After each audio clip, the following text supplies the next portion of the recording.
What's up, you two? Welcome back to Coffee and Carry. My name is Paul. Super stoked that you're here.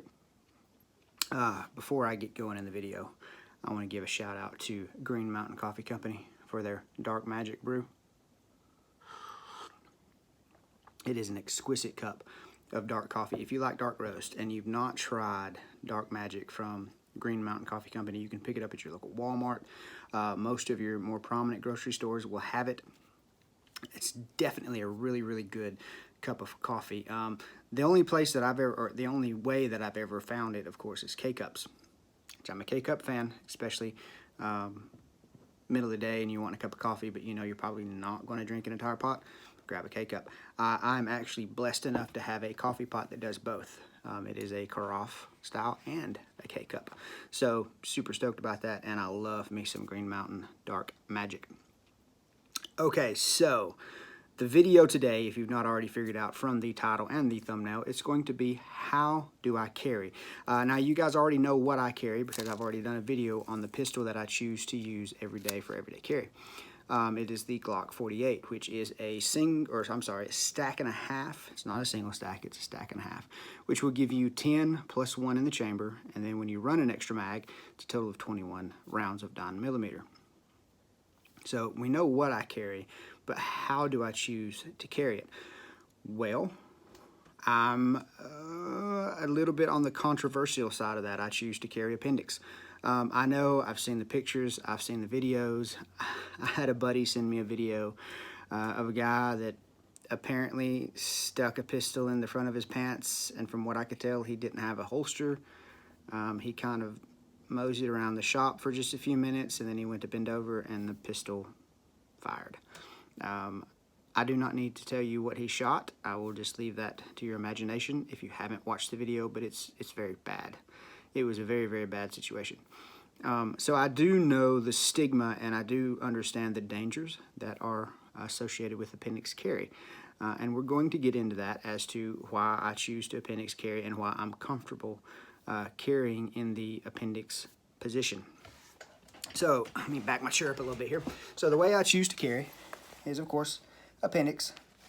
I have a holster that is separated from my magazine pouch, mainly for comfort reasons, semi for budget reasons, because when you get a sidecar holster, you tend to get into considerable larger amounts of money than what I've paid for anything that you see here.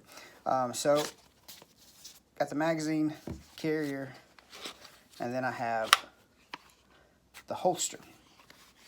Now, I'm going to go ahead and show you. Let me get back in my position. This pistol has been cleared. I cleared it prior to the video. So there's the magazine.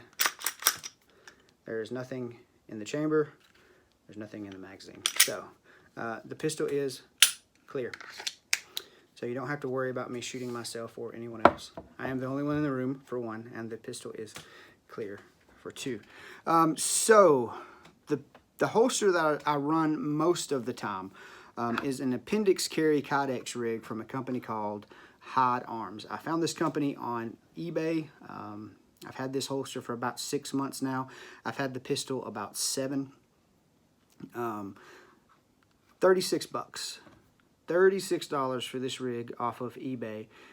Ship time was very quick. I ordered it, I believe it was on a Friday, and I received it, I believe it was around that Wednesday, maybe Thursday at the latest. So less than a week turnaround time from when I ordered this pistol or this holster to when I received it. Now, one of the things that I did do to this holster, and not because of any fault of the holster or the holster manufacturer, is I took these screws out and I put a little bit of red Loctite. I don't know if you can see that on there. If you see the red tint on the screws, that's not rust, that is Loctite. I put a little red Loctite on that just to make sure that these screws don't back out, because when you attach this wing, it's fairly thick, the screws do not go all the way through and you don't get full purchase with the nuts on the back. So just as a safety precaution, I went ahead and put some Loctite on there just to make sure that some of these screws, while I'm carrying it, it didn't back out and then potentially lose a nut and or a screw. Now, the wing, if you don't know what the wing does, and I'm trying not to completely cover my face here, when you put your pistol in your waistband and your belt comes through your belt clip, it pushes on this wing and it brings the butt of your pistol, let me just kind of give you a visual here, you put this in your pants and it's riding in your pants, your belt will push against that wing and it'll bring the butt of that pistol closer to your body. Because when you're carrying a pistol, the butt of the pistol, the grip of the pistol is what's going to print the most usually. Length doesn't matter as much. That's more associated with comfort. It's the length of this grip here that will print more often than not. And when you get a good holster and you can get a wing on it and bring that closer to your body, it eliminates a lot of that printing that comes from the butt of your gun. Now the holster company, Hide Arms, makes a fantastic holster. I don't know if you'll be able to get it in full detail. The finish on this holster is completely flawless. There's no sharp edges. Everything has been rounded very, very nicely. It is the open end design, so if you wanted to run, you can get threaded barrels for this now, and I'm pretty sure you can get compensators for these. So if you wanted to run a threaded barrel with a compensator with this open-ended design, you could. Now it would stick out a little. You see you've got a little bit of leeway there, but it would stick out a little, but definitely not enough to hinder carrying or affect comfort. It's definitely an amazing holster. You can't. You have the ability to cant your clip. Cant just means what direction your pistol is going to ride, whether it's going to kick up more or whether it's going to be a little bit flatter along the belt line. I tend to kick mine up a little bit. When I first got into this holster, I was about 30 pounds heavier, so I flattened it out more. That way my belly kind of rolled over the top of it. Yeah, I know it's kind of a disgusting thought there, but yeah, this is the way it was. Now that I've lost some weight and my stomach is a little bit smaller, I'm able to cant that to where my pistol rides a little bit higher. It's got more of an angle to it, and it just kind of helps conceal that pistol a little bit more up against my stomach. And it does a really, really good job of concealing the firearm. Now, another option that I have, if I wanted to go a little bit deeper in concealment, and now, I will say this is not my favorite option. This is not my go-to. I don't use this holster very often, and I'll tell you why. It is this DeSantis 106E1 tuckable leather holster. Now, there's nothing directly wrong with this holster. Once you put the pistol inside of this holster, it's secure and it's safe. Nothing bad is going to happen while you're carrying this holster. I'll get into my concerns about it in a little bit. But what I do enjoy about this holster is it's very easy to cant. So I can adjust the cant on the fly, depending on the situation and what I'm wearing, and the fact that it's tuckable.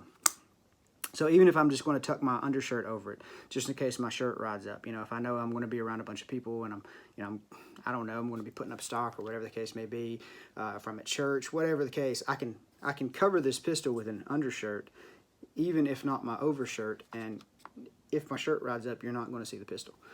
The clip is inobtrusive enough to where really the only thing that you see is this, and the way that I carry it is it rides so close to my belt loop or my belt buckle that it just kind of hides it.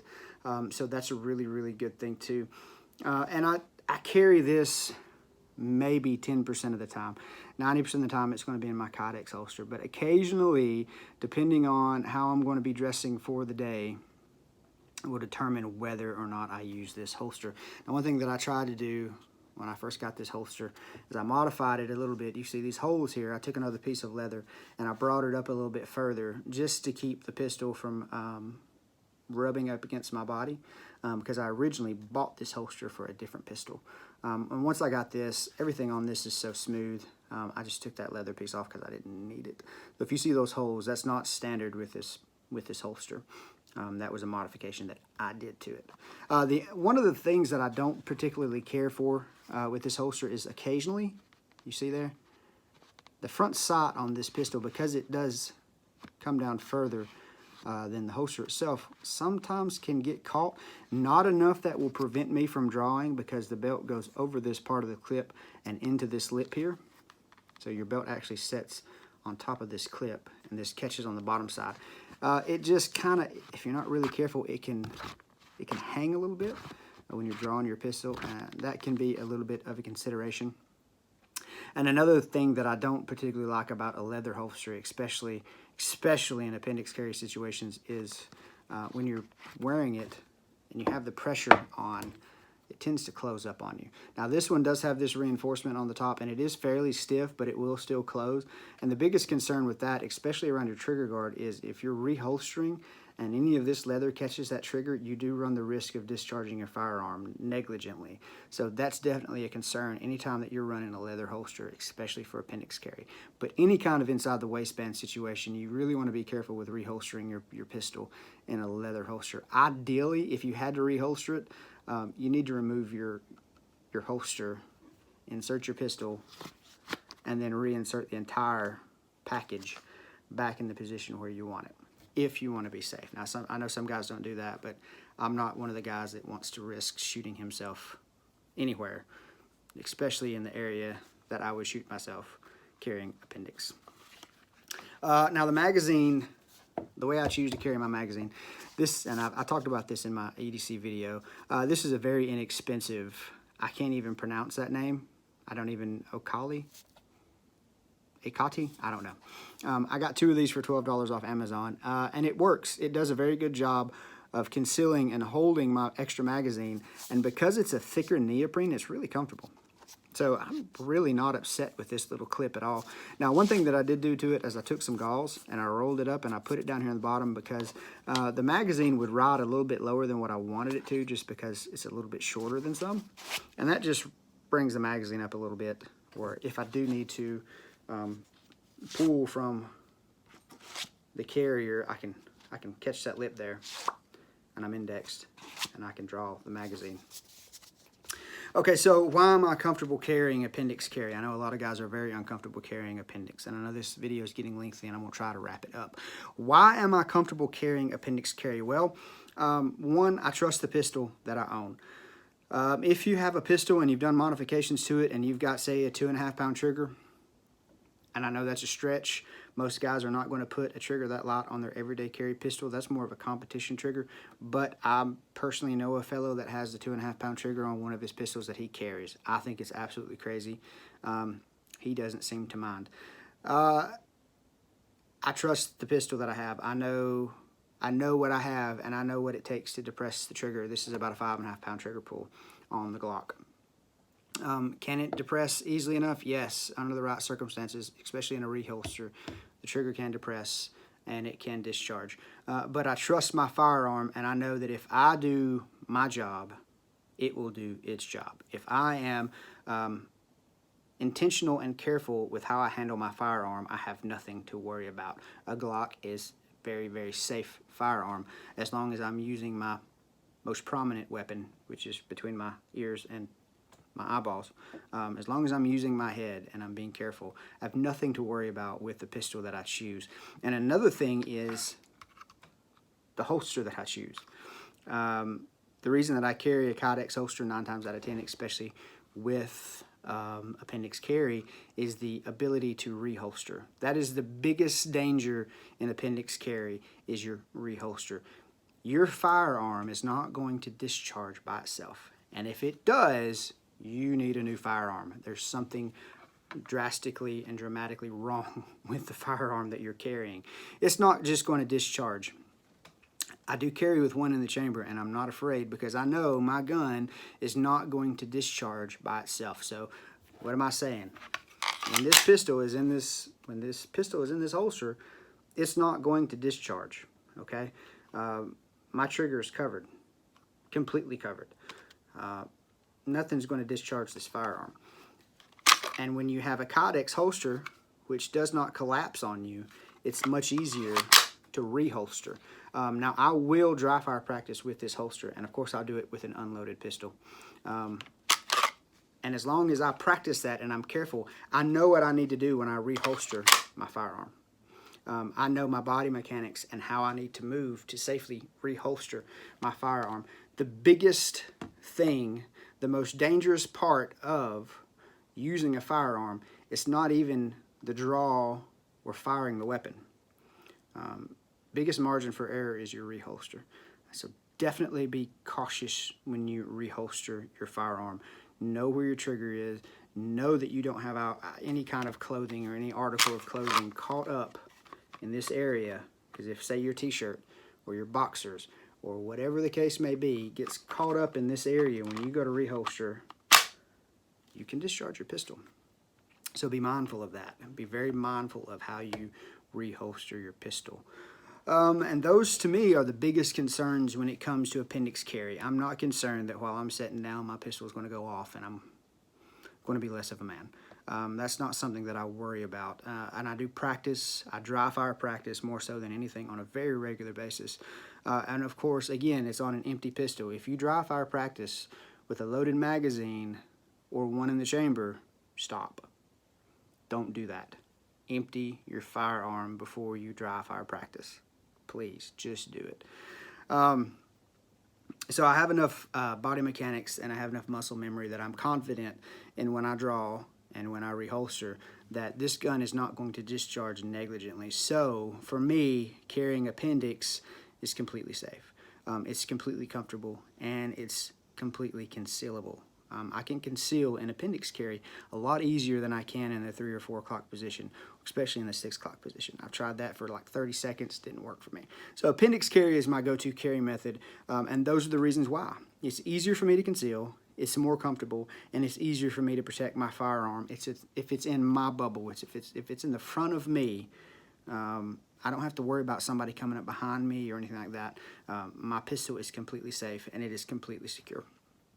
And I know appendix carry is not for everybody. There are a lot of people who do not like to appendix carry.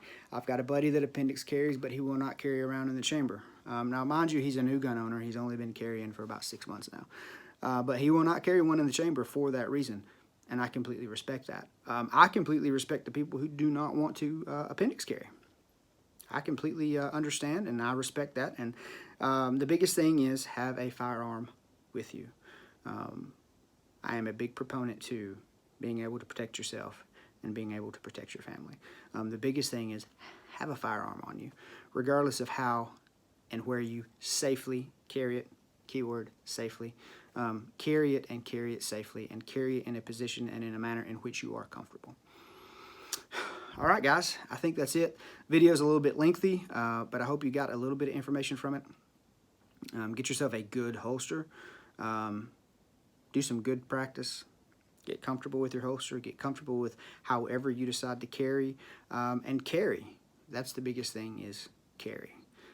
It's not going to do you any good if it's in your truck or at home in your nightstand, because it's not comfortable and it's not doable. So get you a pistol that you like, that you trust, that you're comfortable with, and get a carry system that is the same, that you like, that you're comfortable with, and that you can manage, and that you will actually carry, whatever that looks like for you. All right, guys, I hope you found this video helpful. Hope you enjoyed it. You can like, comment, subscribe, share the video if you want to. That's completely cool. I'm not really in this to get a lot of subscribers. I'm not really in it to get famous. I just want to put my opinions out there. I watch EDC videos all of the time, so I think it's about time that I contribute back to the community, which is the EDC community. All right, guys. I still don't have anything catchy to say, but